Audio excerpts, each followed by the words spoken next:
بسم اللہ الرحمن الرحیم۔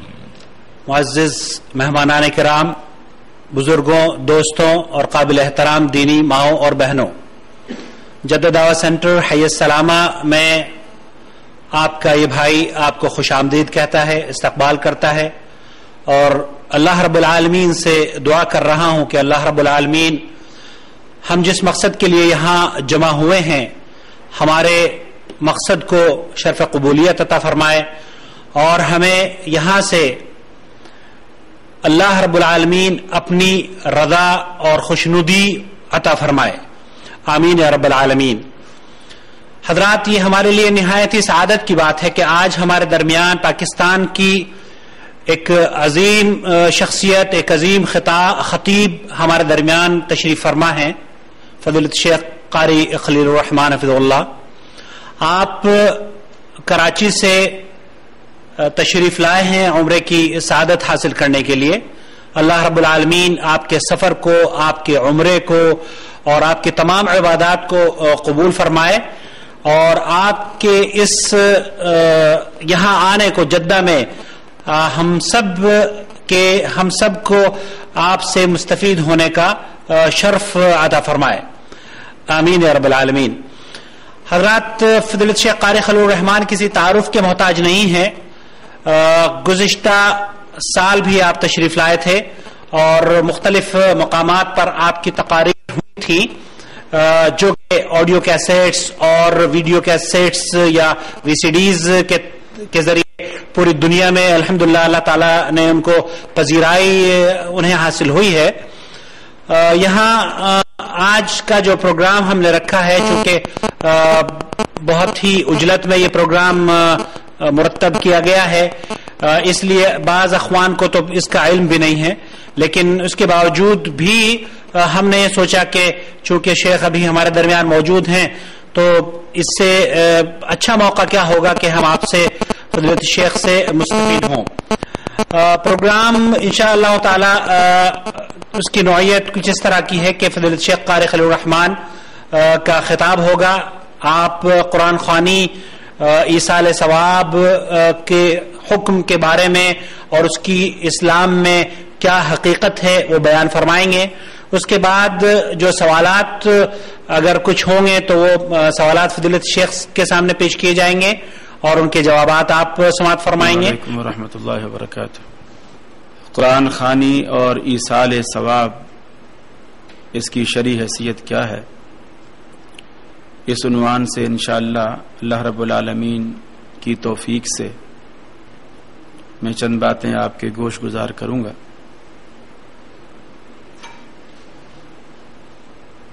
عوام الناس میں یہ بات معروف ہے کہ جو کام اچھا ہو اسے کر لینے میں کوئی حرج نہیں، اگرچہ وہ قرآن و سنت سے ثابت نہ ہو۔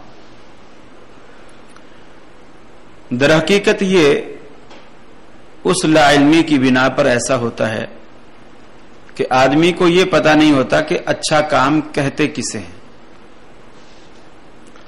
قرآن و سنت میں اس کا پروف نہ ہونا اور پھر اس کام کو اچھا بھی کہنا، یہ دونوں متضاد باتیں۔ کچھ لوگوں کے ذہن میں یہ ہوتا ہے کہ میاں اسے اگر کر لیا جائے تو کیا حرج ہے۔ کچھ لوگوں کے ذہن میں یہ ہوتا ہے مانا کہ قرآن و سنت میں یہ بات نہیں ہے، لیکن میری تو نیت اچھی ہے، میرا تو ارادہ اچھا ہے، میں تو نیک ارادے سے ایسا کر رہا ہوں۔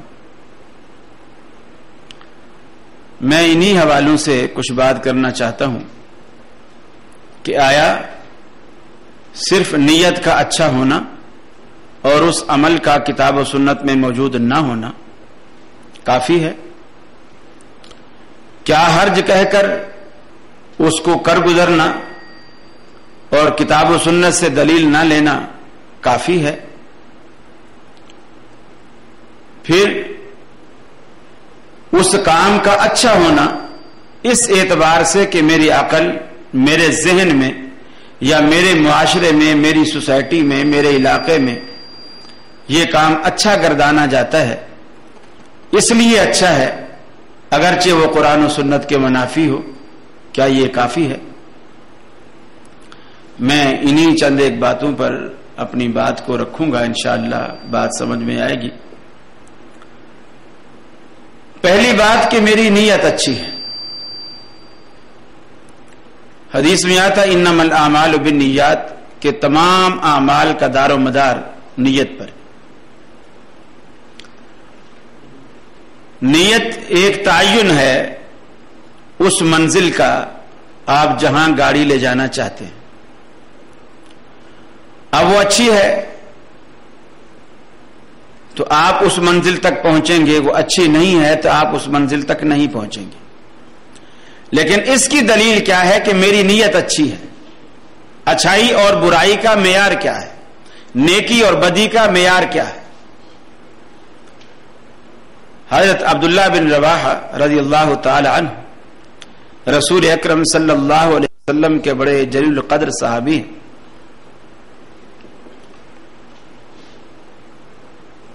جمعرات کا دن ہے. رحمت عالم صلی اللہ علیہ وسلم نے ایک لشکر ترتیب دیا. حضرت عبداللہ بن رواحہ رضی اللہ تعالی عنہ کو اس لشکر کا امیر بنایا.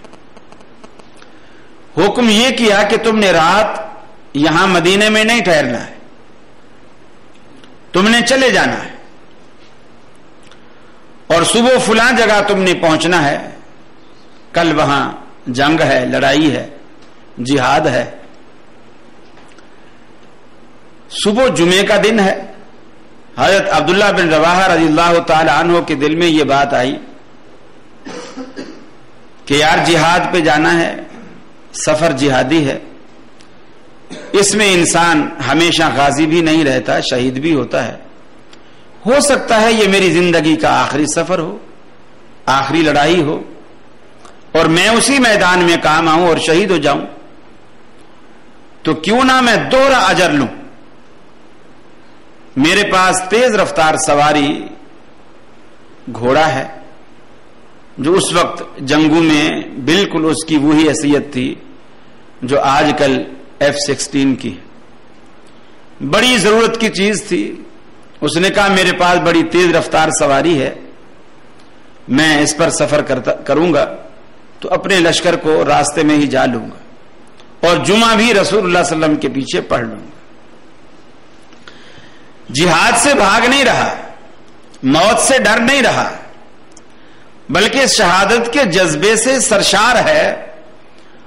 نیت اس کی نیک ہے،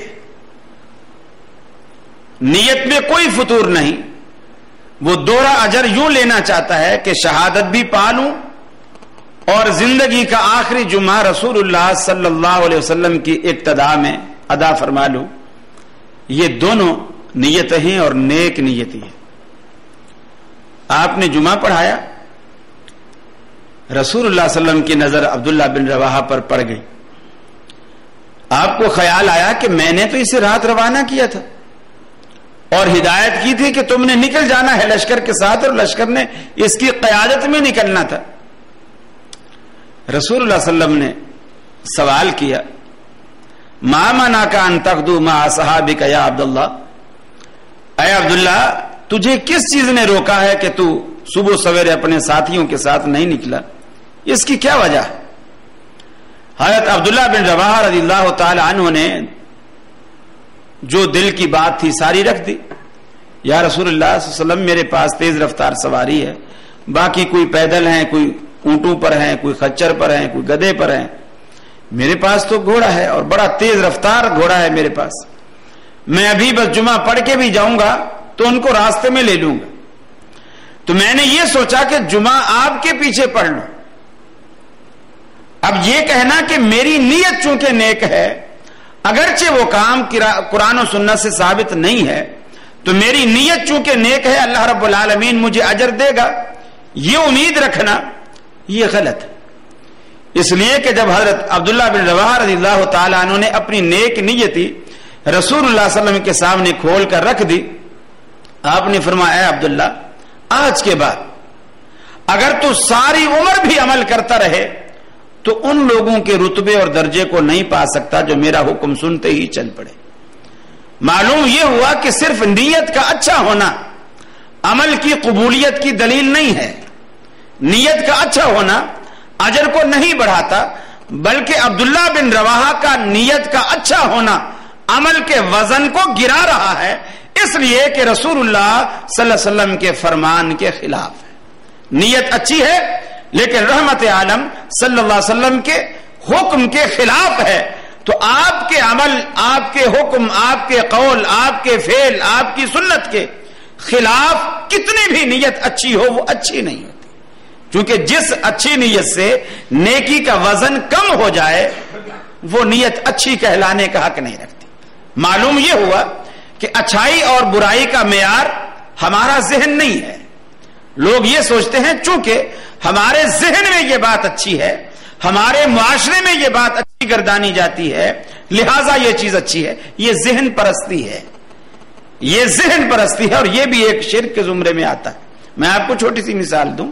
رسول اللہ صلی اللہ علیہ وسلم میدان عرفات میں مغرب کا وقت ہو گیا اور آپ صلی اللہ علیہ وسلم نے قافلے کو، یہ حج کا موقع ہے، آپ نے قافلے کو حکم کیا کہ جلدی سے یہاں سے چل.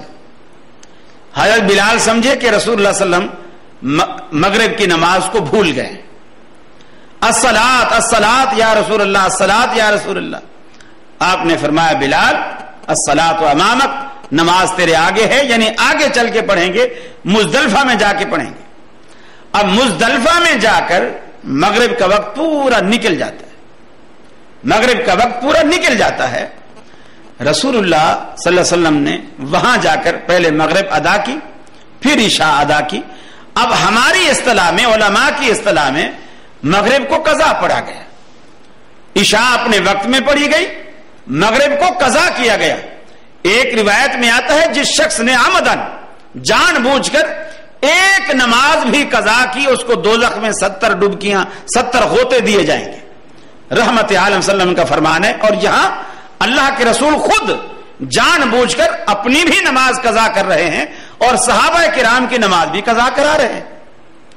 اور آپ نے جان بوجھ کر وقت کے ہوتے ہوئے، وقت عرفات میں ہوتا ہے اور آپ جان بوجھ کر اس نماز کو آگے جا کر کے لیٹ کرتے ہیں، جبکہ قرآن مجید میں اللہ رب العالمین کا فرمان یہ تھا کہ ان الصلاۃ کانت علی المؤمنین کتابا موقوتا، نماز مسلمانوں پر اپنے وقت میں فرض ہے، اپنے وقت میں فرض ہے. اب اگر کوئی صحابی یہاں اٹھ کر کھڑا ہو کر یہ کہتا اللہ کے رسول ٹھیک ہے آپ صحابہ کرام کو اکٹھا کریں، ان کے قافلوں کے سامان اونٹوں پر لا دیں، ایک 3 رکعت نماز پڑھنے میں ٹائم ہی کتنا لگتا ہے، میرے پاس تو کوئی زیادہ سامان بھی نہیں ہے، میں فٹافٹ پڑھ لیتا ہوں. رسول اللہ صلی اللہ علیہ وسلم کیا فرماتے؟ من عصا محمدن فقد عصا اللہ، جس نے محمد صلی اللہ علیہ وسلم کی نافرمانی کی اس نے اللہ کی نافرمانی کی. گویا اب یہ جو عقیدت ہے، کسی کو نماز سے عقیدت ہے، کسی کو روزے سے عقیدت ہے، کسی کو زکوٰۃ سے عقیدت ہے، کسی کو یتیموں سے شفقت سے عقیدت ہے، یہ جو عقیدت کے بت ہیں، اسلام نے ہر جگہ عقیدت کے بتوں کو توڑا ہے. اب کسی کو نماز کی لت پڑ جاتی، ایک ہے نماز کو فریضہ سمجھ کر پڑھنا، ایک ہے نماز کی لت پڑ گئی. بہت سارے لوگ کہتے ہیں جی میں عشاء کی نماز نہ پڑھوں تو مجھے نیند ہی نہیں آتی، کروٹیں بدلتا رہتا ہوں، فکر رہتی ہے. یہ ایک یا تو فریضے کی وجہ سے کہ اللہ رب العالمین کا فریضہ ہے میں نے ادا نہیں کیا، اس خوف سے کرتا ہے، اچھی بات ہے. اور اگر اسے لت پڑ گئی ہے کہ بچپن سے عادت پڑی ہوئی ہے کہ نماز پڑھ کے سونا ہے اور اس لت میں پڑھ رہا ہے تو اسے کوئی فائدہ نہیں.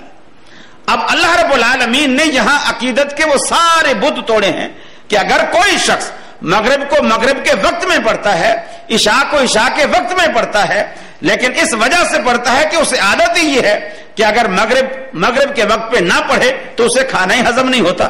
آج اللہ نے کہا کھانا تیرا ہضم ہو یا نہ ہو، میں مغرب تجھ سے لیٹ کروا کے رہوں گا.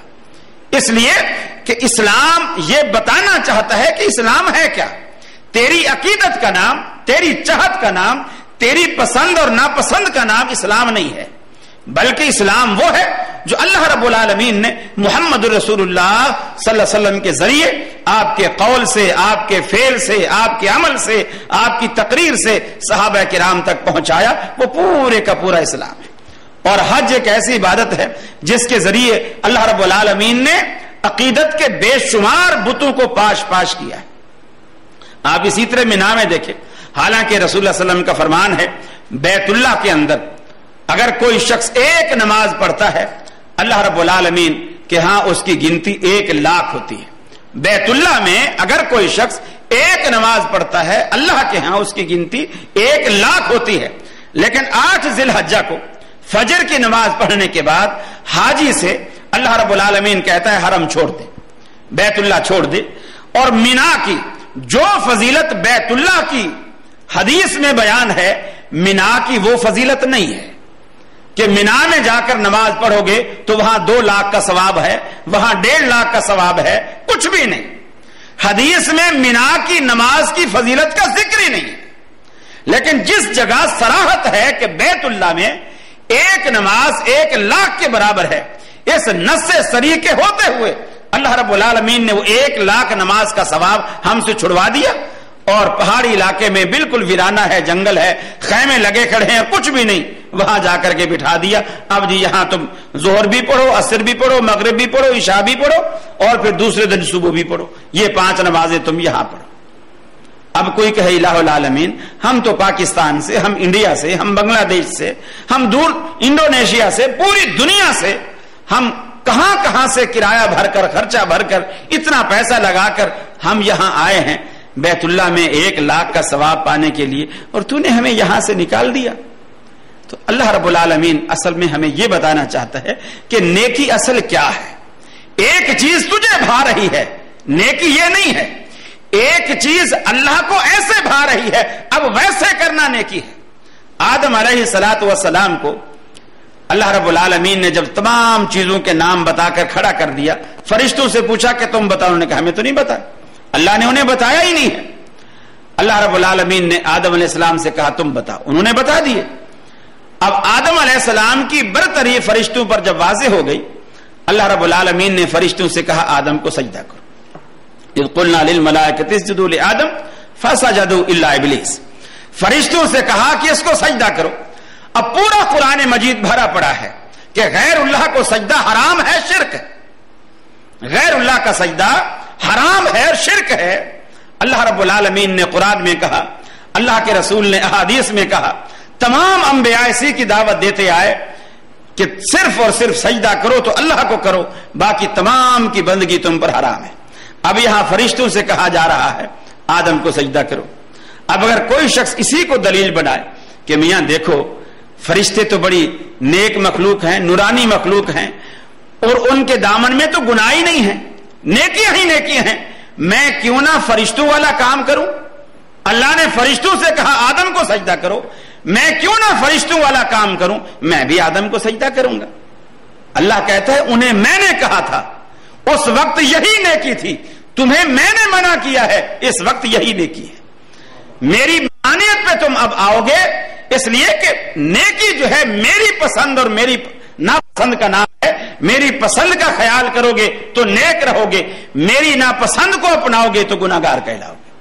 تو در حقیقت یہ جو چیزیں ہم میں پیدا ہوتی ہیں کہ میاں کھانے پر ہم نے قرآن پڑھا, کوئی ہمارا عزیز فوت ہو گیا, اس کے لیے ہم نے 4 بندے مدرسے سے بلوا کر بٹھا کر سپارے بانٹ کر ان سے ہم نے پڑھوانا شروع کر دیا. انہوں نے 4 سپارے, 5 سپارے, 10 پارے یا 30 جنے آ گئے, ایک پارا سب نے پڑھ دیا. اس میں کیا فرق, کیا حرج ہے؟ پڑھا تو ہم نے قرآن ہے. میں نے یہ چند ایک مثالیں آپ کو دی ہیں کہ پڑھا ہم نے قرآن ہے, لیکن اس میں فرق ہے. اس لیے کہ یہ پڑھنا وہ پڑھنا ہے جو محمد رسول اللہ صلی اللہ علیہ وسلم سے ثابت نہیں. اللہ کے رسول کے زمانے میں بھی لوگ مکان بناتے تھے, اللہ کے رسول کے زمانے میں بھی لوگ فوت ہوتے تھے. آپ نے کسی کے ایصال کے لیے صحابہ کو اکٹھا کر کے پارے بانٹ کر یا حافظوں کو بلا کر کہ جی اس دور میں ابھی لکھا ہوا قرآن ہمارے پاس نہیں ہے, ہڈیوں پہ ہے, کپڑے پر ہے, چمڑے پر ہے, چلو حافظ بلا لو, وہ بیٹھ کر پارے بانٹ دیے کہ تم پڑھ لو. کبھی ایسا نہیں ہوا. اللہ کے رسول کے دور میں یہ ساری چیزیں تھی, یہ سارے لوازمات تھے, لیکن یہ طریقہ کار جو آج مسلمانوں نے اپنایا ہے, اللہ تبارک و تعالیٰ کے رسول کے دور میں یہ چیز نہیں اپنائی گئی تھی. اور بے شمار باتیں ہیں. دیکھیے رسول اللہ صلی اللہ علیہ وسلم نے بڑی وضاحت کے ساتھ فرمایا کہ لا یؤمن احدکم، تم میں سے اس وقت تک کوئی شخص مسلمان نہیں ہو سکتا، مومن نہیں ہو سکتا، حتی اکون احب الیہ من والدہ وولدہ والناس اجمعین، جب تک کہ اسے میری ذات اس کے والدین سے، اس کے عزیز و اقارب سے، اس کے دوستوں سے، اس کی اپنی ذات سے سب سے زیادہ محبوب نہ ہو جائے۔ اور اس کے محبوب ہونے کا معنی کیا ہے کہ دوسری روایت میں فرمایا لا یؤمن احدکم حتی یکون ہواہ تابعا لما جئت بہ، میری ذات تمہیں کیسے محبوب ہوگی، کیسے پتا چلے گا کہ تم واقعی اللہ تبارک و تعالیٰ کے رسول کی ذات سے محبت رکھتے ہو، یہ پتا کیسے چلے گا؟ لا یؤمن احدکم حتی یکون ہواہ تابعا لما جئت بہ، اس وقت تک تم مومن کہلانے کا حق نہیں رکھتے جب تک کہ تمہاری تمام خواہشات، تمہاری پسند ناپسند، تمہارے ذہنی معیار، تمہاری ہر چیز جو ہے وہ میری شریعت، اس چیز، اس قانون اور اس دستور کے تابع نہ ہو جائے جو میں لایا۔ حتی یکون ہواہ تابعا لما جئت بہ، جو شریعت اور جو دستور، جو نظام حیات میں لے کر آیا ہوں کتاب و سنت کی شکل میں، جب تک کہ تمہارے تمام تر خیالات، تصورات اس کے تابع نہیں ہو جاتے، اس وقت تک تم مومن کہلانے کا حق ہی نہیں رکھتے۔ یہ اللہ رب العالمین نے بڑی وضاحت کے ساتھ اس چیزوں کو کھول کھول کر بیان کر دیا ہے۔ اگر کوئی سمجھے تو اللہ رب العالمین نے بڑی عبرت رکھی ہے ان باتوں میں، اور قرآن مجید میں اللہ رب العالمین نے یہی بات ہمیں کہی، فرمایا فَلْيَحْذَرِ الَّذِينَ يُخَالِفُونَ عَنْ أَمْرِهِ أَن تُصِيبَهُمْ فِتْنَةٌ أَوْ يُصِيبَهُمْ عَذَابٌ أَلِيمٌ، ڈرنا چاہیے ان لوگوں کو پیغمبر علیہ الصلوۃ والسلام کی مخالفت کرتے ہوئے۔ فَلْيَحْذَرِ الَّذِينَ يُخَالِفُونَ عَنْ أَمْرِهِ أَن تُصِيبَهُمْ فِتْنَةٌ أَوْ يُصِيبَهُمْ عَذَابٌ أَلِيمٌ، اگر تم پیغمبر علیہ الصلوۃ والسلام کی مخالفت کرو گے تو ممکن ہے رب العالمین تمہیں کسی دردناک عذاب میں مبتلا کر دے، او یصیبہم عذاب علیم، بڑی مصیبت میں ڈال دے یا دردناک عذاب میں ڈال دے پیغمبر علیہ الصلوۃ والسلام کی مخالفت سے۔ اللہ کے حبیب نے ایک اور مقام بھی فرمایا من اطاع محمدا فقد اطاع اللہ، جس شخص نے محمد عربی صلی اللہ علیہ وسلم کی اطاعت کی، آپ کی پیروی کی، آپ کا کہا مانا، آپ کی بات مانی، فقد اطاع اللہ، اس نے گویا اللہ رب العالمین کی اطاعت کی، اللہ رب العالمین کی بات مانی۔ ومن عصى محمدا فقد عصى اللہ، اور جس شخص نے محمد صلی اللہ علیہ وسلم کی نافرمانی کی اس نے اللہ کی نافرمانی کی۔ ومحمد فرق بین الناس، اور محمد عربی لوگوں کے درمیان تفریق پیدا کرنے والے ہیں، کفر اور شرک کے درمیان، اسلام اور غیر اسلام کے درمیان۔ ومحمد فرق بین الناس، ایک کسوٹی ہے تمہارے درمیان، ایک پیمانہ ہے تمہارے درمیان، ایک معیار ہے تمہارے درمیان جس پر ہر چیز کو لا کر تم پرکھ سکتے ہو۔ جس طرح دنیا میں آپ کا اختلاف ہوتا ہے سنار کے ساتھ، میاں میں نے پیسے سونے کے دیے ہیں اور تو نے زیور پیتل کے بنا کے دیے ہیں، آپ لڑتے ہیں۔ میں نے پیسے سونے کے دیے ہیں اور تو نے زیور پیتل کے بنا کے دیے ہیں۔ اب وہ کہتا ہے کہ نہیں بھائی مجھ سے قسم کھلا لو، مسجد میں کھڑا کر لو، جیسے پاکستانی لوگوں کا طریقہ ہے، سر پہ قرآن رکھوا لو، جو مرضی کرا لو، میں نے سونا دیا ہے، سونے کے ہی زیور بنائے ہیں، میں نے پیتل شامل نہیں کیا۔ اب آپ کہتا نہیں یہ پیتل ہے، وہ کہتا نہیں یہ سونا ہے، اب آپ کا جھگڑا ہو گیا۔ اب کیا ساری عمر جھگڑتے رہیں گے؟ اس کے اختلاف کا کوئی طریقہ، اس اختلاف کو مٹانے کا اس کا حل کوئی نہیں ہے، صرف جھگڑتے ہی رہیں گے۔ اب دوسری دکان سے، تیسری دکان سے، مارکیٹ میں سے 10 سنارے اٹھ کے آ گئے، بھئی کیا بات ہے، گھنٹہ ہو گیا تو میں ہو رہی، کیا بات ہے، کیوں لڑ رہے ہو؟ کہ جی میں نے اس کو پورے پیسے دیے ہیں سونے کے اور اس نے زیور بنا کے دیا ہے سارا پیتل کا ہے۔ اب وہ کہہ رہا ہے نہیں جی میں نے بالکل سونا لگایا ہے، ایک رتی برابر بھی اس میں ملاوٹ نہیں۔ اب وہ کہیں گے میاں کیوں جھگڑتے، تو معاملہ آسان ہے۔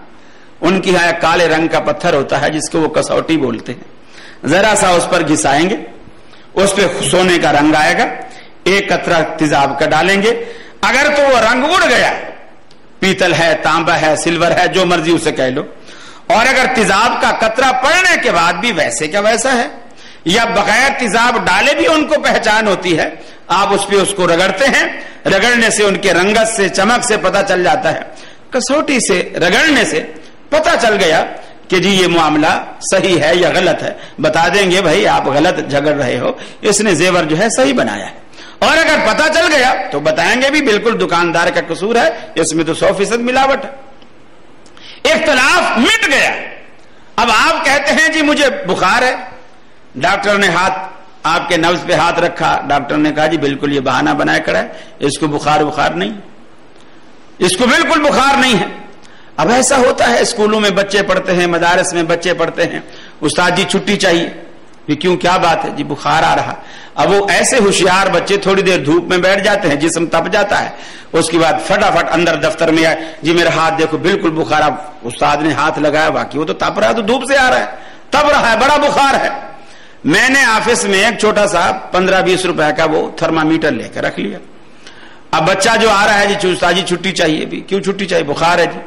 میں نے میٹر لگا دیا، اب لگایا تو اس کا 98 سے بھی نیچے درجہ کھڑا ہوا ہے، ابھی تیرے کو کہاں بخار ہے، تو جھوٹ بول رہا ہے۔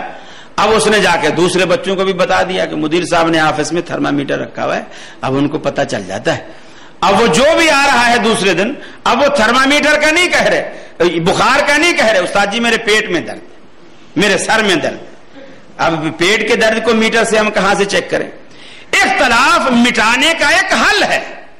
مریض اور ڈاکٹر کے درمیان اختلاف ہوا، آپ نے تھرمامیٹر کو استعمال کیا، اختلاف ختم۔ مریض سچا ہے یا ڈاکٹر سچا ہے، اختلاف ختم۔ آپ نے کہا میں نے 6 میٹر کپڑے کے پیسے دیے ہیں، دکاندار نے کہا میں نے بھی 6 ہی میٹر کپڑا دیا ہے۔ آپ کہتے نہیں 5.5 میٹر ہے، اب ساری عمر آپ لڑتے رہیں گے؟ نہیں، اس کا ایک طریقہ ہے کہ آپ نے وہ 1 میٹر کی جو دکانداروں کے ہاں گزی لوہے کی معروف ہوتی ہے، آپ نے کپڑے کو اس کے ساتھ ماپا، جب 6 دفعہ اس کے برابر پورا آ گیا تو اس کے معنی یہ ہے دکاندار سچا ہے، آپ کو غلطی لگی ہے۔ ہاں اگر 5 دفعہ پورا آیا اور 6ٹھی دفعہ اس کے آدھے تک آیا تو پھر آپ سچے ہیں اور دکاندار جھوٹا ہے۔ تو ہر چیز کے حل کے لیے اللہ رب العالمین نے کوئی نہ کوئی پیمانہ رکھا۔ تو کیا دین جس پر ہماری دنیا ہماری آخرت کا دار و مدار ہے، اس کے لیے اللہ نے کوئی پیمانہ نہیں رکھا کہ ہم ساری عمر اختلافات کی دلدل میں لڑتے رہیں، جھگڑتے رہیں اور دنیا کو یہ باور کرائیں کہ اختلاف امتی رحمت، کہ رسول اللہ صلی اللہ علیہ وسلم نے فرمایا ہے میری امت کا اختلاف رحمت ہے۔ اگر اختلاف رحمت ہے تو پھر اتحاد اور اتفاق کو کیا نام دیں گے؟ اگر اختلاف کو رحمت کہیں گے تو اتحاد اور اتفاق کو کیا نام دیں گے؟ اس کا بھی اللہ رب العالمین نے ایک پیمانہ رکھا ہے، وہ کیا ہے؟ وہ محمد فرق بین الناس لقد کان لکم فی رسول اللہ اسوۃ حسنہ ما آتاکم الرسول فخذوہ وما نہاکم عنہ فانتہوا۔ ایک بات، صحابہ کرام کو یہ باتیں اتنی رچی بسی ہوئی تھی۔ حضرت عبداللہ بن مسعود رضی اللہ تعالیٰ عنہ نے درس دیا اور درس میں آپ نے کہہ دیا کہ اللہ رب العالمین نے ان عورتوں پر لعنت کی ہے، یہ بات کتاب اللہ میں موجود ہے، ان عورتوں پر لعنت کی ہے جو اپنے چہرے کے بال نوچتی ہیں، جسم گدواتی ہیں، بھویں وغیرہ یہ نچواتی ہیں۔ ایک خاتون نے کھڑے ہو کر کہا اے عبداللہ تو نے یہ بات کتاب اللہ کی طرف منسوب کی ہے، میں نے کتاب اللہ کو پڑھا ہے اور کئی بار پڑھا ہے، یہ بات کتاب اللہ میں موجود نہیں ہے۔ اور گویا اس کے کہنے کا مقصد یہ تھا کہ اے عبداللہ تو اللہ کی کتاب پر بہتان باندھ رہا ہے یہ کہہ کر کہ یہ کتاب اللہ میں موجود ہے، یہ مسئلہ قرآن مجید میں موجود نہیں ہے۔ حضرت عبداللہ بن مسعود نے کہا دوبارہ جا کر پڑھ، یہ مسئلہ کتاب اللہ میں موجود ہے۔ اس نے کہا میں اتنی دفعہ پڑھ چکی ہوں، یہ مسئلہ قرآن مجید میں نہیں ہے۔ عبداللہ بن مسعود رضی اللہ تعالیٰ عنہ نے دیکھو صحابہ کرام قرآن مجید کو کیسے سمجھتے تھے۔ عبداللہ بن مسعود رضی اللہ تعالیٰ عنہ نے کہا کیا قرآن مجید میں یہ نہیں ہے ما آتاکم الرسول فخذوہ وما نہاکم عنہ فانتہوا، کہ جس چیز سے اللہ کا رسول روکے اس سے رکو اور جس چیز کو اللہ کا رسول کرنے کا حکم دے اسے لو، اس بات کو مانو، اپنی زندگی میں بساؤ۔ کہاں ہاں اللہ کے رسول نے ایسا، قرآن مجید میں اللہ نے ایسا کہا ہے۔ تو پھر جب اللہ تبارک و تعالیٰ کے رسول یہ کہہ رہے ہیں کہ جو عورت ایسا کرے وہ ملعون ہے، اس پر اللہ کی لعنت ہے، تو پھر جب اللہ کا رسول کہہ رہا ہے اور اللہ کا قرآن کہہ رہا ہے جو رسول کہے اسے مانو، تو یہ بات کتاب اللہ میں آ گئی۔ صحابہ کرام کا قرآن مجید کو سمجھنے کا یہ ایک طریقہ کار اور انداز ہوتا تھا. اور آج بھی ہمارے لیے ہدایت اسی طرح ہے کہ قرآن مجید کو ہم محمد رسول اللہ صلی اللہ علیہ وسلم کی زبان مبارک سے سمجھیں گے, زبان مبارک سے سیکھیں گے, تو قرآن مجید کے معنی اور مفاہیم ہمارے سامنے آئیں گے اور بات کھل کر ہمارے سامنے آئے گی. اور اگر ایسا نہیں ہوگا تو پھر کوئی بات بھی ہمارے پلے نہیں پڑے گی. بے شمار باتیں ہیں جو اس حوالے سے اس ضمن میں کی جا سکتی ہیں. حضرت فاطمہ رضی اللہ تعالی عنہ ایک موقع پر حضرت علی رضی اللہ تعالی عنہ سفر پر تھے, قربانی کا موقع تھا, قربانی کے دن آ گئے. حضرت فاطمہ رضی اللہ تعالی عنہ نے کچھ گوشت بچا کر رکھ لی, قربانی کے جانور کا کچھ گوشت بچا کر رکھ لیا. اور عرب اس وقت یہ ڈی فریزر فریجیں وغیرہ نہیں ہوتی تھی, تو وہ دھاگے میں بوٹیاں پروتے, اس کو نمک لگاتے اور دھوپ میں لٹکا دیتے, گوشت سوکھ جاتا, اس کو سال ہر سال تک محفوظ کر لیتے. چونکہ رسول اللہ صلی اللہ علیہ وسلم کا حکم بھی جب یہ آیا کہ کلو وتصدقوا وادخروا, کہ اس کو کھاؤ بھی, صدقہ بھی کرو, ذخیرہ بھی کرو, تو صحابہ کہتے ہیں ہم قربانی کے گوشت کو سکھاتے تھے, پھر سال ہر سال اگلے سال قربانی آنے تک پھر ہم اسی کو کھاتے رہتے تھے. سکھا کے رکھ دیا. حضرت علی 6 مہینے کے سفر پر واپس آئے.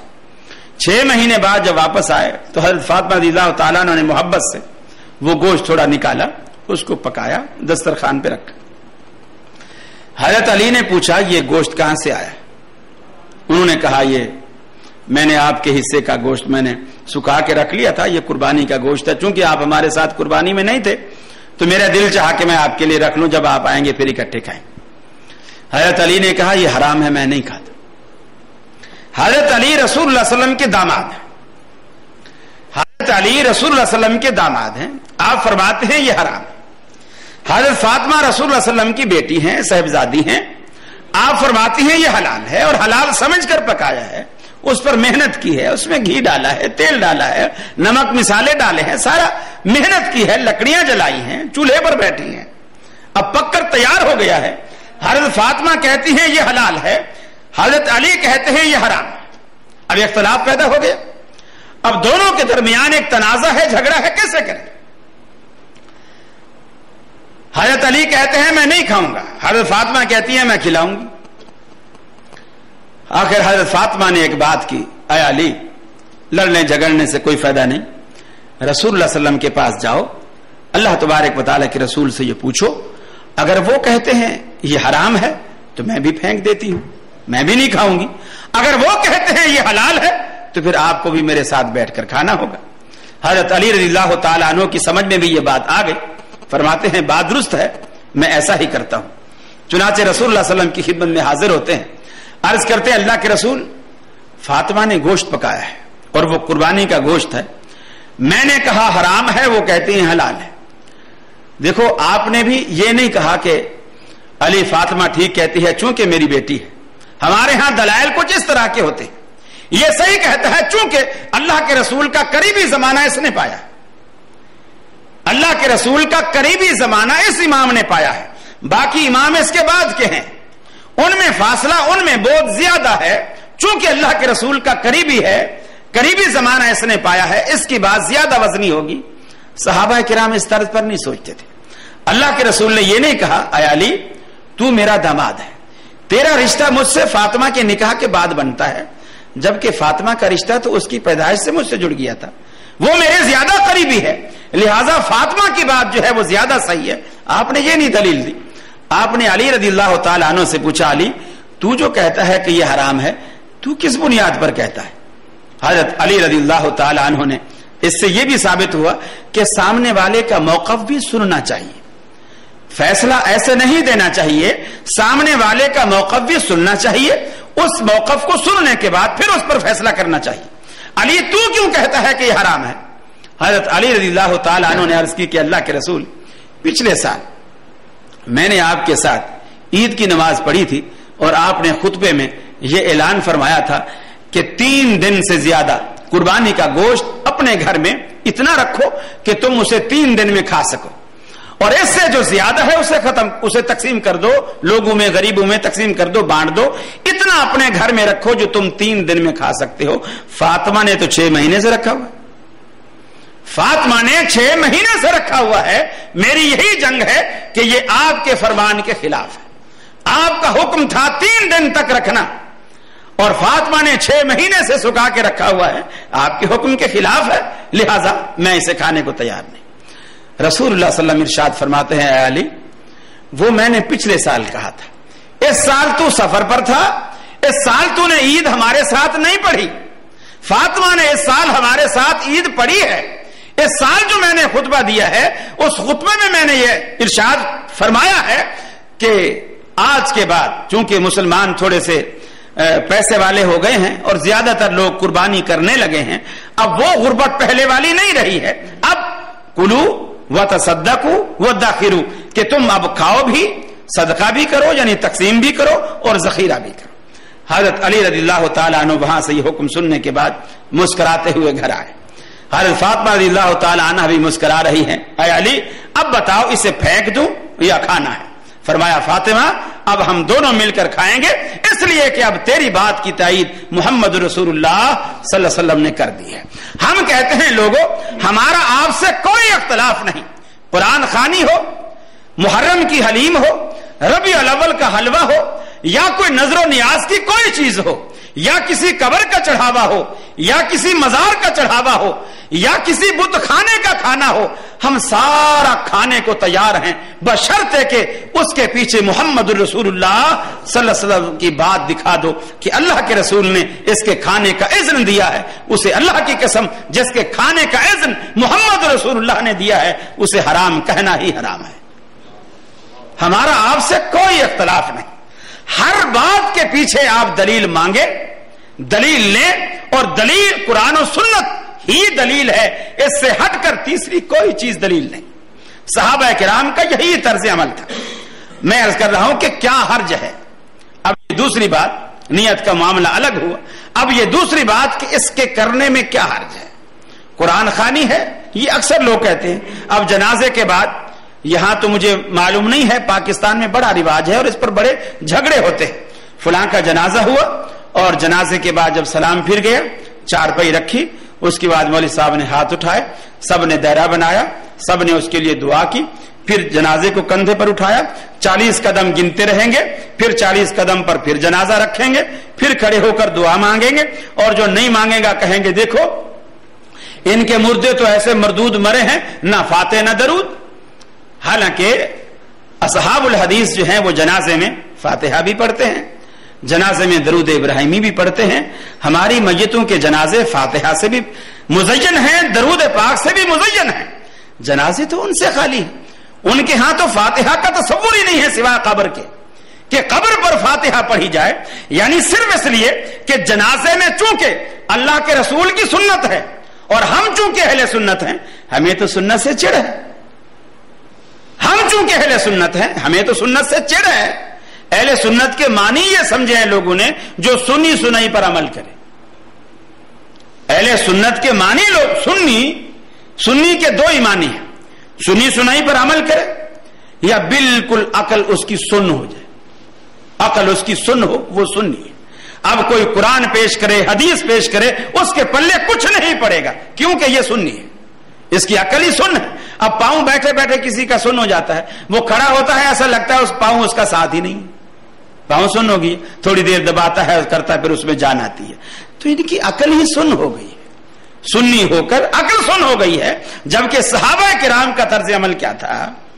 اب میں عرض کر رہا تھا کہ کیا بات ہو رہی تھی؟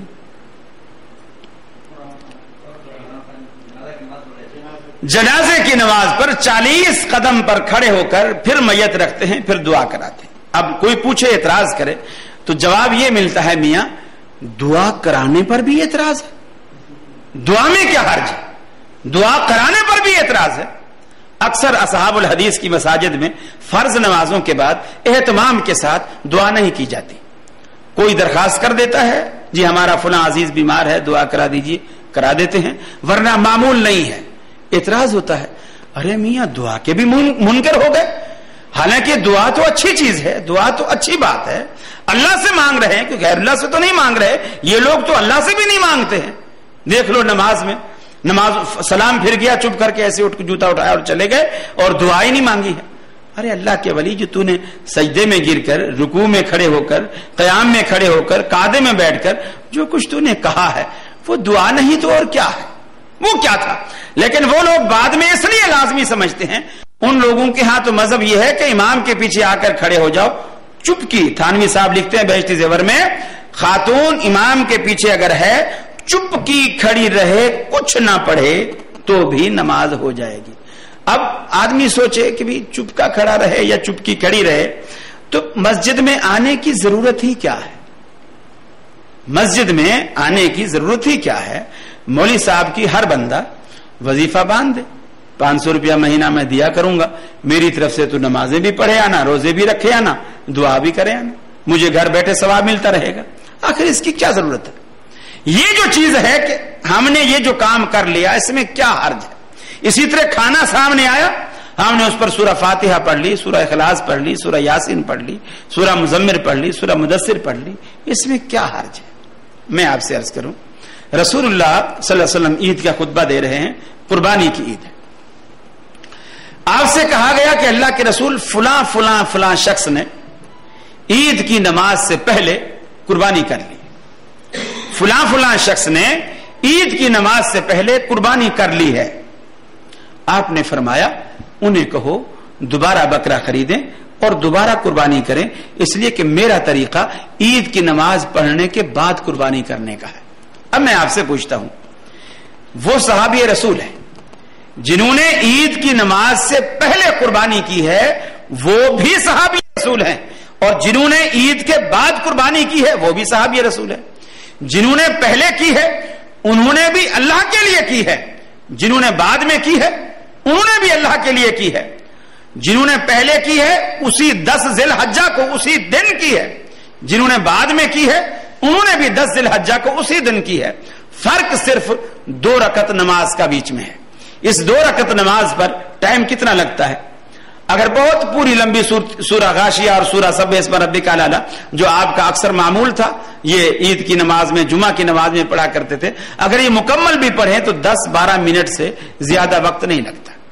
اب اسی ایک ہی دن میں دونوں صحابی ہیں, 10-12 منٹ پہلے جس نے قربانی کر لی اس کی قربانی برباد, اور جس نے 10-12 منٹ بعد میں قربانی کی اس کی قربانی کھاتے میں لگی. کیوں؟ یہ فرق کس چیز کا ہے؟ فرق صرف یہی ہے جس نے پہلے کی اس نے محمد رسول اللہ صلی اللہ علیہ وسلم کے طریقے کے خلاف کیا, اور آپ کے طریقے کے خلاف ہونا ہی اس کے غیر مقبول ہونے کی دلیل. اور جس نے آپ عید کی نماز کے بعد قربانی کی اس نے محمد رسول اللہ صلی اللہ علیہ وسلم کے طریقے کے مطابق کی, اور آپ کے طریقے کی موافقت میں ہونا ہی اس عمل کے قبول ہونے کی علامت اور دلیل ہے. آپ یہی کوشش کیجیے, آپ نے حکم بھی یہی کیا, نماز کے بارے میں بھی دیکھو آپ یہی حکم ہے, سلو کما رأیتمونی اصلی, نماز اسی طرح پڑھو جس طرح تم نے مجھے پڑھتے ہوئے دیکھا ہے. عید کا میدان ہے, اللہ کے رسول تشریف فرما ہے, صحابہ کرام بیٹھے ہیں, لوگوں کا انتظار ہو رہا ہے. گھڑیاں نہیں ہوتی تھی, کسی کو وقت نہیں دیا جاتا تھا کہ جی 9 بجے عید کی نماز کھڑی ہوگی, 8 بجے کھڑی ہوگی. بس لوگ جب آ گئے, پنڈال بھر گیا تو عید کی نماز پڑھا دی. اللہ کے رسول بیٹھے ہیں, صحابہ بیٹھے ہیں, وضو سے بیٹھے ہیں. ایک صحابی کے دل میں خیال آیا کہ یار یہ عید کا دن جو ہے یہ بڑا مبارک دن ہے اور مسلمانوں کے لیے بڑا خوشی کا دن ہے, اور اس دن اللہ رب العالمین بھی اپنے بندوں سے راضی ہوا ہوتا ہے. چونکہ رمضان کے روزے رکھ کر بندہ جب عید کے دن آ بیٹھتا ہے تو وہ ایسے لگتا ہے جیسے پورا مہینہ اس نے مزدوری کی ہے اور آج اللہ کے دربار میں مزدوری لینے آیا بیٹھا ہے. تو تھوڑا سا اس نے بے صبری کا مظاہرہ کیا کہ میں کیوں نہ مزدوری تھوڑی سی پہلے لے لوں یا تھوڑی سی زیادہ لے لوں. کھڑے ہو کر اس نے اللہ اکبر کہہ کر نفل پڑھنے شروع کر دی. حضرت علی رضی اللہ تعالی عنہ اٹھے, اسے کہا بھائی یہ تو نے کیا پڑھے ہیں؟ میں نے نفل پڑھے ہیں.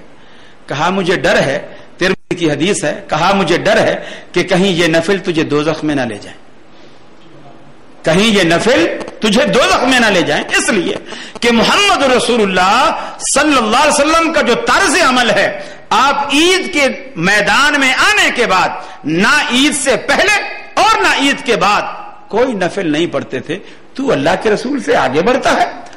لا تقدموا بین یدی اللہ ورسولہ، اللہ اور اس کے رسول سے آگے نکلنے کی، آگے بڑھنے کی کوشش نہ کرو. اب وہ نفل ہے، صحابی رسول ہے پڑھنے والا، عید کا دن ہے، وضو سے پڑھ رہا ہے، قبلہ رخ پڑھ رہا ہے، اور اسی طریقے پر پڑھ رہا ہے جو رسول اللہ صلی اللہ علیہ وسلم کا طریقہ ہے. طریقے میں کوئی تبدیلی نہیں کر رہا، صرف اس جگہ، اس موقع پر، اس محل پر اللہ کے رسول سے چونکہ ثابت نہیں، حضرت علی فوراً کہتے ہیں کہ مجھے ڈر ہے کہ کہیں یہ نماز، یہ نفل تجھے دوزخ میں نہ لے جائیں. اب آدمی عقل سے سوچے کہ کبھی نماز بھی دوزخ میں لے جاتی ہے کسی، نماز جیسا عمل یہ بھی کبھی کسی کو دوزخ میں لے جائے گا، یہ کیسے ہو سکتا ہے؟ اب آپ دیکھیے ایک اور نفل، رسول اللہ صلی اللہ علیہ وسلم جب معراج سے واپس آتے، آپ فرماتے ہیں بلال تو کیا عمل کرتا ہے؟ کہ پہلے تو مجھے تیرے قدموں کی آہٹ سنائی گئی، جب میں نے پلٹ کے دیکھا کہ تو ہے، یعنی تو جنت کے اندر چل رہا ہے، تو کیا عمل کرتا ہے؟ اللہ کے رسول اور تو کوئی خاص عمل مجھے یاد نہیں ہے، بس یہی جو آپ سے سیکھے ہیں، جب بھی وضو کرتا ہوں اس کے بعد وضو کے تحیت الوضو کے 2 نفل جو ہیں وہ میں ضرور پڑھ لیتا ہوں. آپ نے فرمایا تیرا یہی وہ عمل ہے جس نے تجھے اتنا اللہ کے قریب کر دیا ہے. اب بلال بھی نفل پڑھتا ہے، وہ بندہ جو عید کے میدان میں پڑھ رہا ہے وہ بھی نفل پڑھ رہا ہے. بلال بھی اللہ کے لیے پڑھتا ہے، وہ بھی اللہ کے لیے پڑھتا ہے. بلال نے بھی 2 رکعتیں پڑھی، اس نے بھی 2 رکعتیں پڑھی. بلال بھی صحابی ہے، وہ بھی صحابی ہے. ایک کی نماز دوزخ میں لے جا رہی ہے اور ایک کی نماز جنت میں چلتا ہوا دکھا رہی ہے. فرق کس بات کا ہے؟ فرق یہ ہے کہ جس کی نماز جنت میں چلتا ہوا دکھا رہی ہے وہ نماز محمد رسول اللہ صلی اللہ علیہ وسلم کی سنت کے مطابق موافقت میں ہے، مطابقت میں ہے. اور جو نماز عید کے میدان میں عید سے پہلے پڑھی جا رہی ہے رسول اللہ صلی اللہ علیہ وسلم کی سنت کے مخالفت میں ہے، اس کا مخالف ہونا دوزخ میں لے جا رہا ہے، اس کا مطابق ہونا جنت میں لے جا رہا ہے. آج بھی پیمانہ یہی ہے، آج بھی یہی پیمانہ ہے. اللہ رب العالمین نے جو اس دین کو 1400 سال کے لیے، یعنی 1400 سال گزر گئے اور آگے قیامت تک کے لیے اسی دین کو کافی رکھا اور مزید کسی پیغمبر کے آنے کی ضرورت اللہ رب العالمین نے محسوس نہیں کی، اس کی وجہ یہی ہے کہ قیامت تک آنے والے ادوار کے تمام تقاضے یہی دین پورے کرتا ہے. یہی دین قیامت تک آنے والے جتنے بھی ادوار ہیں تمام کے تقاضے یہی دین پورے کرے گا. یہ چیز جب انسان سوچتا ہے، سمجھ لیتا ہے، تو انشاءاللہ العزیز باقی سارے مسئلے اس پر حل ہو جاتے ہیں. اب یہ ساری مثالیں سننے کے بعد اب یہ معاملہ بالکل آسانی سے آپ کی سمجھ میں آ سکتا ہے اور آپ بالکل اس نتیجے پر یقیناً میں سمجھتا ہوں کہ آپ پہنچ چکے ہوں گے، اگر نہیں تو انشاءاللہ پہنچ جائیں گے، کہ قرآن خوانی یہ جو ہم لوگوں کو بلا کر گھروں میں، دیکھو اول تو یہ اصطلاح قرآن خوانی کی جو اصطلاح ہے یہ ہوٹلوں اور بیکریوں کی اصطلاح ہے، یہ اسلام کی اصطلاح. جس بھی چیز کے ساتھ خوانی لگے نا، جیسے دسترخوان، باکر خوانی، آپ لوگ جانتے ہوں گے، ناشتہ کرتے ہوں گے باکر خوانی، اسی طرح قرآن خوانی. یہ خوانی کی جو چیزیں ہیں نا ان کا تعلق پیٹ سے ہے، اور یہ بیکری کے آئٹم ہیں، اسلام کے آئٹم نہیں ہیں میرے بھائیوں. قرآن خوانی بھی بیکری کا آئٹم ہے. اور میں دعوے سے کہتا ہوں آپ کسی بھی بدعت میں سے کھانا نکال دیجیے، کسی بھی بدعت سے کھانا نکال دیجیے، اور اس کے بعد دیکھیے کتنے علماء ہیں جو آپ کو فتویٰ دیں کہ 11ویں بھی کرو، آپ کو فتویٰ دیں ربیع الاول بھی بناؤ، یہ بھی سب کچھ ختم ہو جائے گا. یار صبح سے دوپہر تک بندر روڈ پر جلوس نکال کر دھوپ میں ہم کھڑے رہیں اور پھر دوپہر کو کھانا بھی گھر میں جا کے کھائیں، تو پھر ایسے جلوس کا کیا فائدہ؟ یہ ساری چیزیں خود بخود ختم ہو جائیں گی، خود بخود ختم ہو جائیں گی. ہر چیز کی جو اصل انتہا ہے وہ اس کا نتیجہ ہے وہ پیٹ پر ہی آ کر کے ختم ہوتا ہے. ہر بات کا نچوڑ پیٹ پر آ کر ختم ہوتا ہے. اور ایسی سچی بات ہے. اب یہ مثال کے طور پر آپ نے مولوی صاحب کے آگے کھانا رکھا، اب وہ ختم شریف، اب اس میں سے اگر خوشبو، جیسے کپڑے میں سے خوشبو آتی، خوشبو آئی، اس کو پتا چلا یہ دار کو لہسن کا بھنگار لگا، اب وہ 3 دفعہ قل واللہ پڑے گا، ہاں جی ختم ہو گیا، لے جا. 3 دفعہ قل واللہ پڑھے گا، اس لیے کہ اندر دال کی خوشبو، اور دال مولویوں کی کوئی مرغوب غذا نہیں ہے۔ اس کے بعد دوسرے گھر سے دوسرا تھال آیا، وہ بھی ڈھکا ہوا ہے، لیکن اس میں سے تھوڑی سی بروسٹ کی خوشبو آ رہی ہے، تھوڑی سی دیسی گھی کا حلوے کو تڑکا لگا ہوا ہے، وہ خوشبو آ رہی ہے۔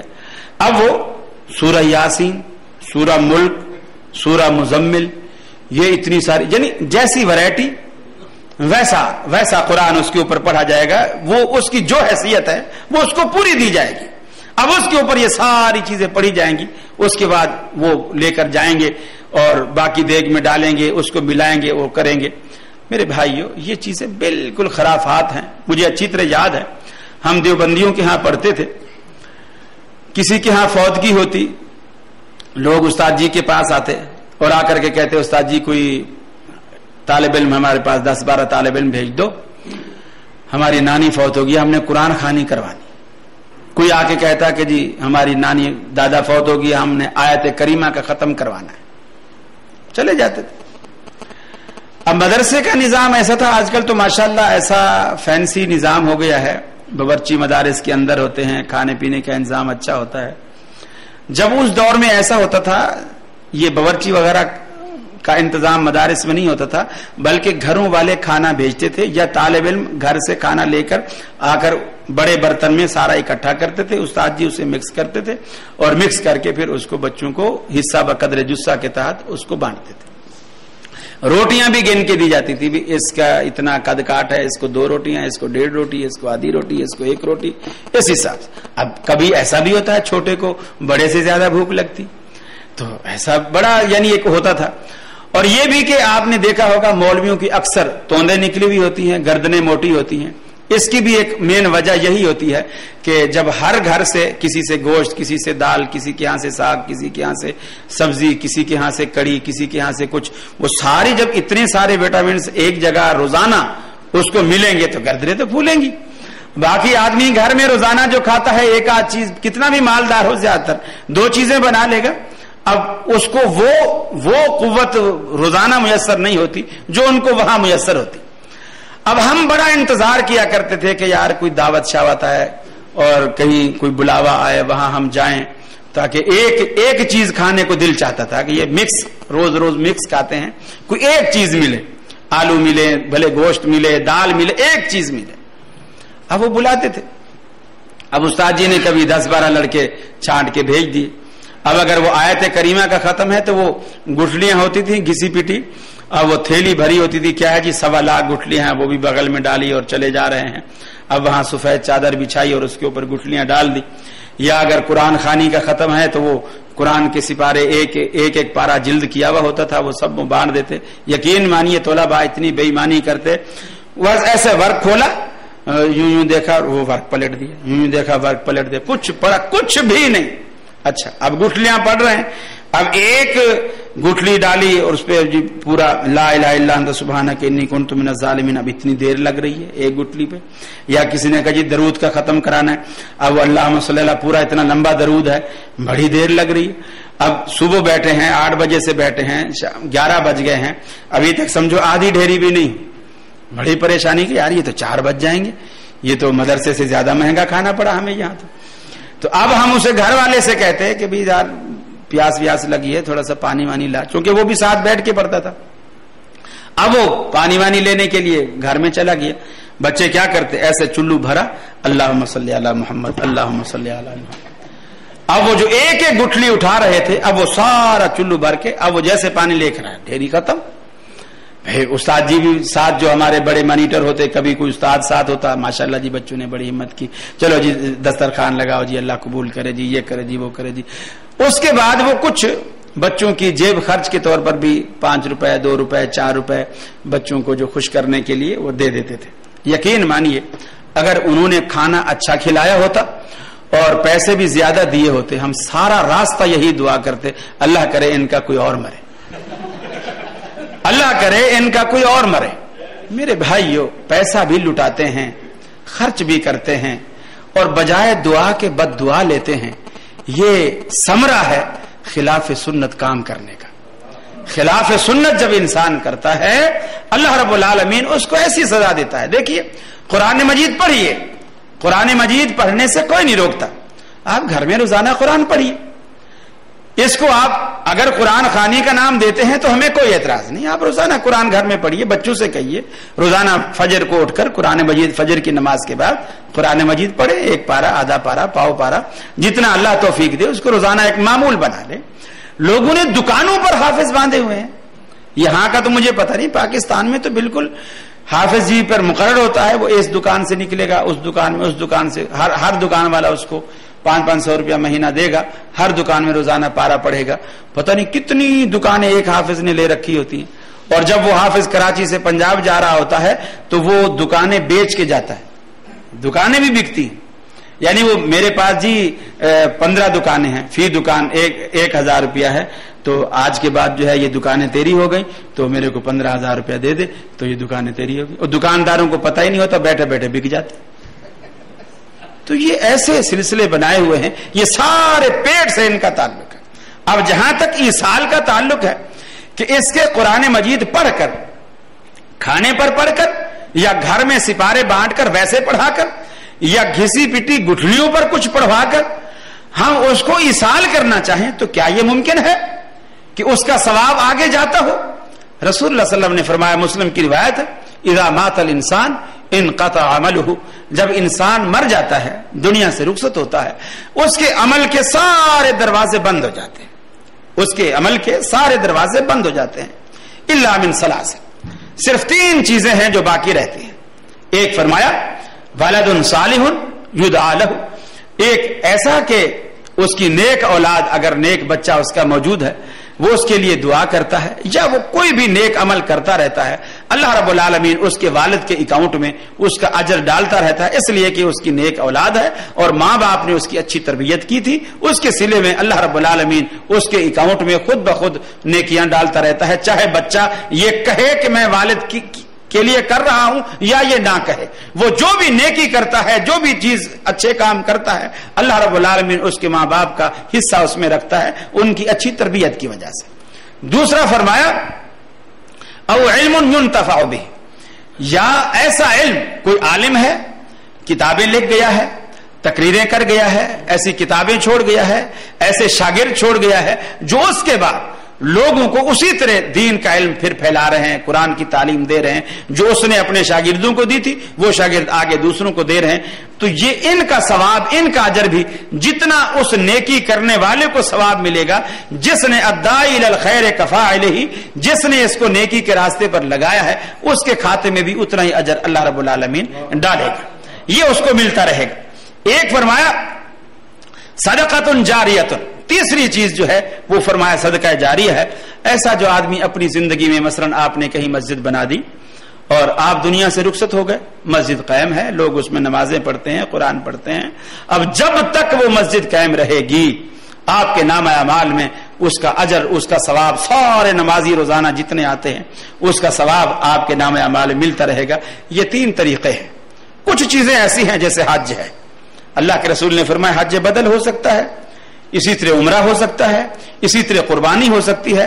مالی صدقہ آپ مرحومین کی طرف سے, اگر وہ شرک پر نہیں مرے, اگر وہ شرک پر نہیں مرے ہیں, توحید پر مرے ہیں, تو آپ مالی صدقہ, مالی قربانی, مالی کوئی چیز ان کی طرف سے بھی آپ مسجد بنا سکتے ہیں, والدین کی طرف سے مسجد میں حصہ ڈال سکتے ہیں, والدین کی طرف سے کسی یتیم کو کپڑے پہنا سکتے ہیں, صرف دل میں آپ نیت کر لیں گے اللہ رب العالمین, یا کسی بھی عزیز کی طرف سے آپ جس کو بھی ایصال کرنا چاہیں, ثواب پہنچانا چاہیں, تو مالی صدقہ ان کے لیے کر سکتے ہیں. یہ بدنی عبادت, قرآن پڑھ کے, تسبیح پڑھ کے, نماز پڑھ کے, یہ چیزیں آپ نہیں بخش سکتے, الا یہ کہ اللہ تبارک و تعالیٰ کے رسول نے ایسے وارث کو اجازت دی, کسی کے روزے رہتے تھے, اس نے کہا اللہ کے رسول وہ فوت ہو گئے, ان کے روزے رہتے ہیں, آپ نے فرمایا تو اس کی طرف سے رکھ لے. ایسی صورت اگر ہے تو وہ جائز ہے. باقی بدنی عبادت کا ثواب جہاں اللہ کے رسول سے ثابت نہیں ہے وہاں ایصال کرنا بالکل غلط ہے. اللہ رب العالمین کی ہاں اس طرح کا کوئی بندوبست نہیں ہے. آپ اس کی اولاد اگر نیک کام کرے گی, یا وہ خود صدقہ جاریہ کے طور پر کچھ کر گیا ہے, یا وہ علم نفع بخش پھیلا گیا ہے, تو اس کا ثواب اس کو مرنے کے بعد ملتا رہے گا. باقی کوئی چیز نہیں, چونکہ اللہ کے پیغمبر نے فرمایا ان قطع عملہ الا من ثلاث, آپ نے یہ کہہ دیا اور نص صریح موجود ہے. اس لیے میرے معلومات کے مطابق یہ جو قرآن خوانی اور اصال ثواب ہے یہ چیزیں خلاف شرع ہیں. اسے بدعت کے حکم میں مانا جا سکتا ہے اور بدعت کے زمرے میں آتی ہیں اور سنت کے بالکل منافی ہیں. اسے ہمیں بچنا چاہیے اس سے اور دوسرے لوگوں کو بھی ترغیب دینی چاہیے کہ وہ بھی اس سے بچیں. امید ہے ہم اصلی اہل سنت ہیں. اصلی اہل سنت اسے کہتے ہیں کہ نبی کریم صلی اللہ علیہ وسلم کے قول سے، آپ کے فعل سے، آپ کی تقریر سے محبت کرنے والا ہو، نہ صرف دعوے کی حد تک بلکہ اپنی زندگی میں اسے رچا بسا رکھنے والا ہو، وہ شخص اہل سنت ہے. اگر ان میں سے بھی جو سنی کہلاتے ہیں ان میں سے بھی یہی مزاج اور یہی طبیعت اور یہی جذبہ اپنا لیں تو وہ بھی اصلی اہل سنت ہے. اہل سنت، اہل حدیث، اہل العصر، اہل سلفی، یہ سب ایک ہی جماعت کے متعدد نام ہیں. ہمیں اس سے کوئی اعتراض نہیں. ہمیں اعتراض نام سے نہیں ہے، ہمیں اعتراض اس نظریے سے ہے کہ اہل سنت کہلا کر سنت کی مخالفت کی گئی اور اس نام کو بدنام کیا گیا. اس لیے میں نے یہ لفظ استعمال کیا کہ جب اہل سنت کا لفظ استعمال کرتے ہیں. میں آپ کو چھوٹی سی مثال دوں. مثال کے طور پر بعض آپ کے بورڈ لگا ہوا ہو کہ باٹا شوز، آدمی دور سے اس کی جوتی ٹوٹ گئی، اب وہ دور سے بورڈ پڑے گا کہ یہ باٹا شوز لکھا ہوا ہے، یہاں مجھے جوتی ملے گی. یا مسجد میں نماز پڑھنے گیا تھا، کسی نے اس کی جوتی اٹھا لی، اب ننگے پاؤں گھر نہیں جا سکتا، قریب میں باٹا شوز کا اس نے بورڈ پڑھا، آ رہا ہے. اندر جب آیا تو اندر تو جوتی کہیں بھی نہیں، ادھر ٹنڈے، بیگن، کدو، آلو، مٹر، بھنڈیاں، یہ چیزیں رکھی ہوئی. آپ کہیں گے یار میں اتنی سفر کر کے آیا ہوں، گاڑی میں نے کہاں روکی، راستہ نہیں تھا گاڑی آنے کا، میں وہاں سے دھوپ میں پیدل آیا ہوں، صرف بورڈ پر کر آیا ہوں اور اندر تو کہیں جوتا نہیں ہے، اندر تو آلو، ٹنڈے، بیگن، تو سبزی کی دکان. تو آپ کہیں گے یار تو نے دھوکہ کیا ہوا ہے، تو دھوکے باز ہے. یہی کام اگر مولوی کریں جو سبزی والے نے کیا ہوا ہے تو کیا وہ دھوکے باز نہیں ہے؟ اہل سنت کا بورڈ پڑھنے کے بعد آپ کے دل میں ایک آرزو ہوتی ہے کہ میں کچھ جا کر کے سنت پاؤں، سنت سیکھوں، سنتیں سیکھوں، سنتیں لوں. آپ یہ جا کر داتے ہیں، جب اندر دیکھتے ہیں دائیں سے بائیں، آگے سے پیچھے پوری کی پوری دکان بدعتوں سے بھری ہوئی ہو تو آپ اسے کیا کہیں گے؟ تو میں نے یہ طنز اس لیے کیا ہے کہ اہل سنت کہہ کر اس نام کی لاج نہ رکھنا اور اس نام کی تقدس کو پامال کرنا یہ معیوب ہے. جزاکم اللہ خیر، احسن الجزاء. فضیلت شیخ، ہمارے شہر جدہ سے کچھ لوگ عالم اسلام کے لیے ایک تحریک چلا رہے ہیں. اسلام کے نشر و اشاعت کا پروجیکٹ ٹی وی پر یا ٹی وی چینل کا انعقاد کرنے کا مشروع شروع کر رہے ہیں. آپ اس سلسلے میں کیا فرماتے ہیں؟ کیا ہمیں ان کے ساتھ تعاون کرنا چاہیے؟ بالکل میری ناقص عقل کے مطابق تعاون کرنا چاہیے، اس لیے کہ شیطان اس قدر زور پکڑ رہا ہے اور میڈیا کے حوالے سے یہ باتیں اس قدر آسانی سے بڑی تیزی کے ساتھ تھوڑے وقت میں زیادہ علاقوں تک وہ بات پہنچ رہی ہے.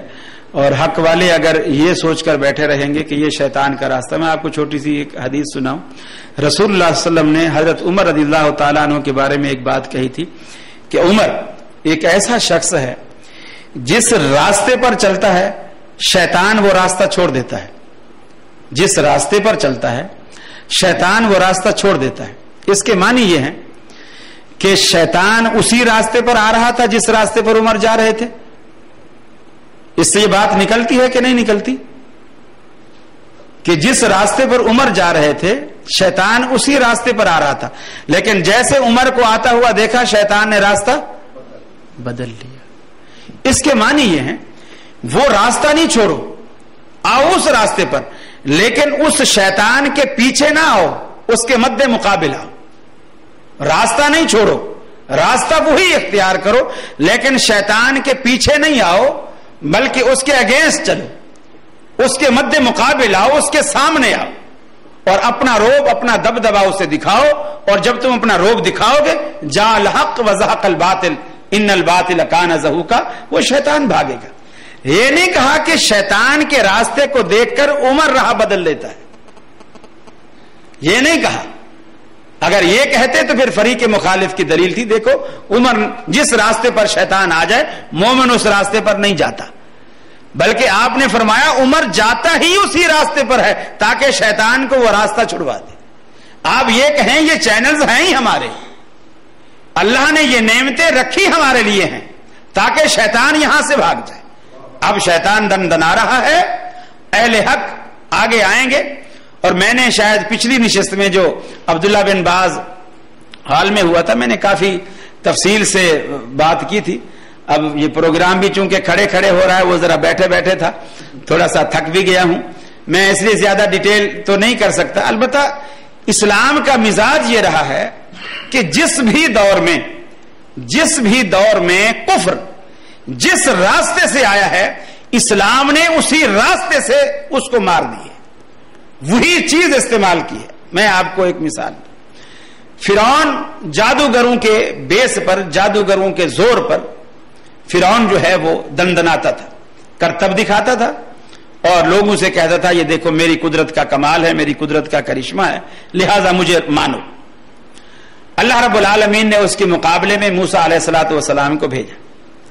اب جب موسیٰ علیہ السلام کو بھیجا, حالانکہ موسیٰ علیہ السلام کے پاس اور بھی معجزے تھے, ید بیضا ہے, آپ ہاتھ ڈالتے اور اس کو نکالتے تو بالکل سورج کی طرح روشن ہوتا, یہ بھی معجزات تھے. آپ کے پاس ایک ایسی لاٹھی تھی, اس کو پتھر پہ مارتے, فنفجرت من حسنتا عشرت عینا, اس سے پانی کے چشمے جاری ہو پڑتے. وہی لاٹھی آپ نے دریا پہ ماری تو دریا میں فوج کے لیے راستے بن گئے, پانی ادھر ادھر پہاڑوں کی شکل میں کھڑا ہو گیا. لیکن چونکہ فرعون کے دربار میں فرعونیوں نے جو اپنے کرتب دکھائے وہ یہ تھے کہ انہوں نے رسیاں ڈالی اور لوگوں کی نظر پر یہ دھوکہ کیا کہ وہ سانپ نظر آئے, اور جو مجمع وہاں دیکھ رہا تھا ان کو ایسا لگا کہ یہ سانپ پھر رہے ہیں. اب اللہ رب العالمین نے یہ نہیں کہا جادو حرام ہے, کفر ہے, یہ وہ ہے, میں پیغمبر کو اس طرح کا مقابلہ نہیں کرنے دوں گا, کفر کے مقابلے میں پیغمبر آئے, ایسا نہیں. یا اللہ نے موسیٰ علیہ السلام سے کہا کہ اب ان کو کہہ دو تم جادوگر ہو, کافر ہو, لہذا تمہاری کوئی دلیل نہیں مانی جائے, نہیں. اللہ نے موسیٰ علیہ السلام کو ان جادوگروں کے مقابلے میں ویسی ہی چیز دی. انہوں نے رسیاں ڈال کر سانپ بنایا, موسیٰ علیہ السلام نے لاٹھی ڈال کر سانپ بنا دی. چیز وہی, جیسی چیز وہ لائے ہیں ویسی چیز پیغمبر علیہ السلام پیش کر رہا ہے. اب موسیٰ علیہ السلام کا ڈنڈا ذرا بڑا تھا, سانپ ذرا تکڑا بن گیا. پھر موسیٰ علیہ السلام کو اللہ کی تائید حاصل تھی اس لیے بھی تکڑا بن گیا اور ان کے سانپوں کو سارا کھانے لگ گیا.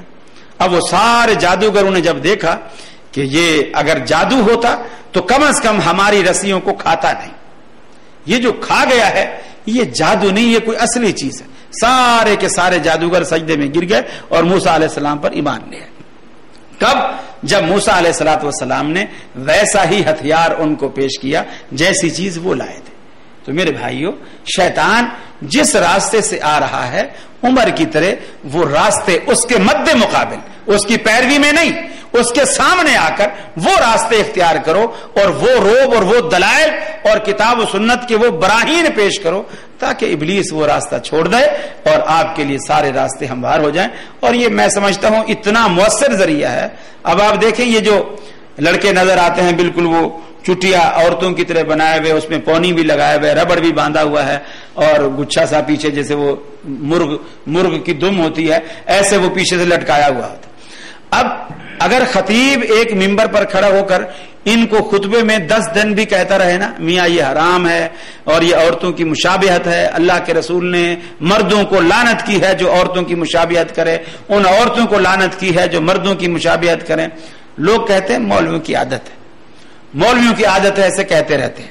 اب یہ جو چٹیا بنائی ہوئی ہے یہ کہاں سے سیکھے؟ یہ ان چینلوں سے سیکھے جو دیکھتے ہیں یہ اتنا مؤثر ہے. وہ یہ نہیں دیکھتے میں عربی ہوں, میں عجمی ہوں, میں یمنی ہوں, میں مصری ہوں, یہ انگریز کا کلچر ہے, نہیں. چونکہ ٹی وی میں آیا ہے, چونکہ ٹی وی میں آ رہا ہے, لہذا یہ کوئی ویرائٹی ہے, یہ کوئی چیز ہے. یعنی لوگوں کے ہاں دلیل یہ بن چکی ہے کہ جو چیز ٹی وی میں آ جائے وہ اتھینٹک ہے. بے شمار باتیں لوگ کرتے ہیں, ارے میاں یہ تو قرآن حدیث میں نہیں ہے,